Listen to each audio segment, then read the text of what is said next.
if you don't know me, my name is Brittany. I am a special effects makeup artist in Los Angeles. Today I am here with Narrative Cosmetics yet again.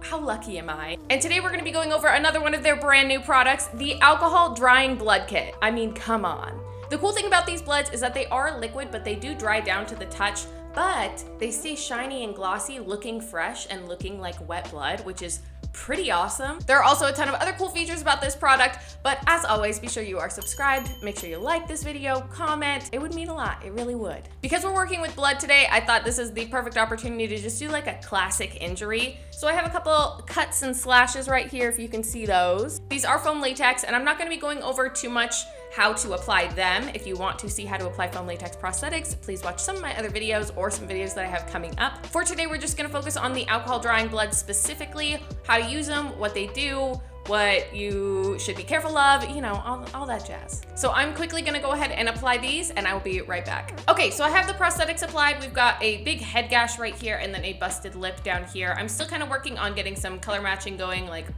right here, but for the most part, this is coming along really great. So although they are pretty decently blended into my skin, I don't want to just go ahead and start going in with the blood just yet. We need to have like a base for the inside of our wound. So I'm going to be going in with the Narrative Cosmetics Alcohol Activated Palettes. You guys already know how much I love these. I will continue to talk about them in every video. They're the go. They're amazing. I've been using the Flesh Tone palette to actually blend in the color of the prosthetic with my skin tone, and it's been working beautifully. So to kind of start filling in the inside of our injuries, I'm gonna use the FX Alcohol Activated palette. I think I'm gonna go in with Fresh Blood. It's a really rich, dark red, and that's what I'm going for.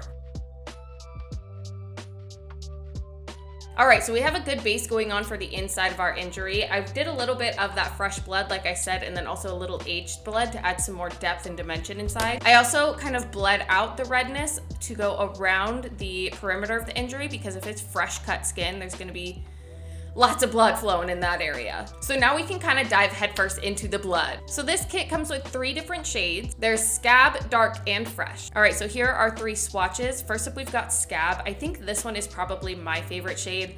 I just love the yellowish tint it's got to it. It's really nasty and gross. Up next, we have Dark, which is a really nice, deep, rich red. I really like this one. I think this is great for if you've got blood pooling up in a specific area or a little bit more of an older wound. This is great. And then lastly, of course, we have Fresh, which is gonna be your classic crimson red blood. The color of this is beautiful. I'm so excited. Now, before we even begin to put this on our face, it's really important that we discuss the fact that these are alcohol bloods. Although these are very safe to use on our skin and our face, just like alcohol activated palettes, this is not gonna taste very good if you get it in your mouth, and it's definitely not safe. Same goes for around the eyes.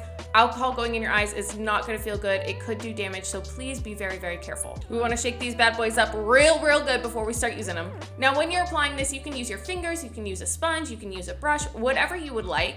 I'm gonna start off with a brush because I wanna take the dark shade of the blood and really reinforce kind of where I painted the aged blood alcohol paint, and add some more depth in those spots before I go in with the fresh blood. Okay, so I will say that I did swatch these products before actually sitting down to film this video and use them for a look.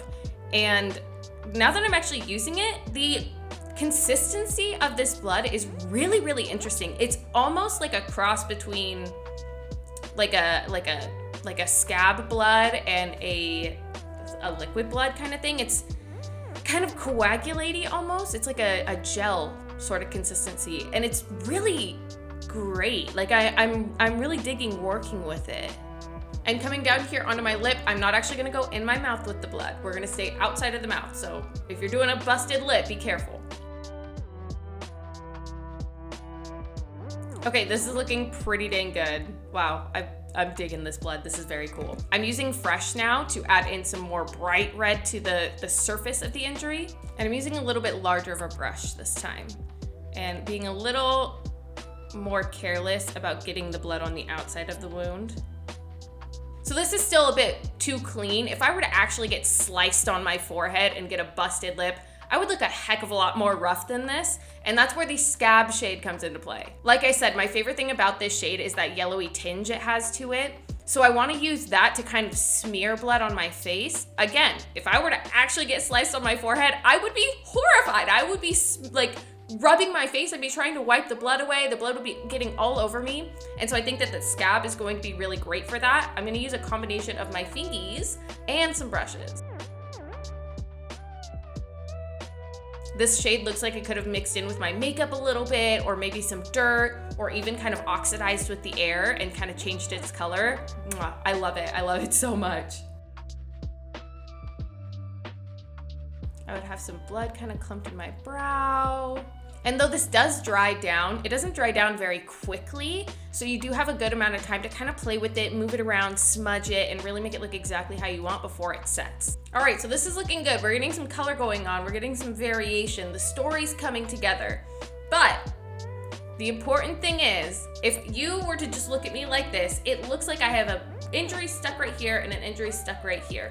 We need to kind of create this story. So what I like to do is I like to look at myself in the mirror and be like, what could have happened to me for me to look like this? What kind of trouble did I get into? So I'm gonna think I got into a car accident. Let's say I got into a car accident and maybe I hit my head really hard, or the windshield busted and sliced my face open.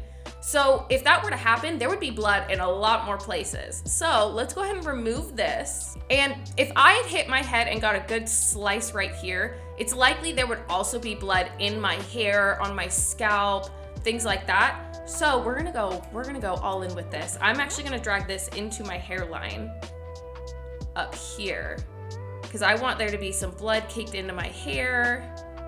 I want you to be able to see it into my scalp. We have to really bring this story to life. So we've got the blood kind of caked up in my hair and my eyebrow. It looks like right here I could have like touched my face as it was bleeding. And I'm actually even gonna go as far as I'm gonna put some smudged mascara so it looks like I've been crying.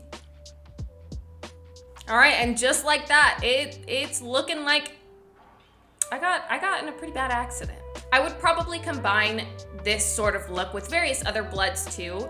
This isn't a totally complete look. There would definitely be some other things that I would change or that I would add, but to create an injury look solely with these bloods, I think this looks pretty sick. These bloods do wash off super, super easy. Just use a little bit of water and some soap and it'll come right off. You won't even have stained skin, but it will stain your clothes, so be very careful. But it actually would be great if you were looking to like distress some clothes for maybe like a zombie costume or something. These would be really great. As far as the dry down that we talked about, if you can see up here, all of this that looks like really pooled up, like it's dripping down, this is actually dry. Overall, I really, really like these bloods. I think that the consistency is very unique and reminds me of, like I said, a couple different kinds of bloods combined, or maybe like a coagulated blood in a way. I think the ability for these to dry down and still look wet is mind-boggling. For looks that really need durability, if you're gonna be wearing something for a long period of time and you don't wanna keep touching up the blood, this is a phenomenal option. These products are also very user-friendly, so whether you are an experienced makeup artist or you're just starting out, you're gonna be able to pick these up and put them to use, no problem. I believe that about wraps this look up. I hope you guys enjoyed it. I hope you guys go and check out Narrative Cosmetics if you haven't already. Go and pick up this blood kit. Go get their alcohol-activated palettes. Go get their silicone modeling compound. They have so many products that are so top tier. I just love them so much, and I hope that you guys do too. Thank you guys so much for watching. Thank you, Narrative Cosmetics, for having me once again. You know how much I love you guys. And again, if you have not, please subscribe to my channel and Narrative Cosmetics channel. I will have all of our social medias linked down below, as well as a list of all the products that I used today, so you can go and buy them yourself. Thanks for watching. I'll see you later.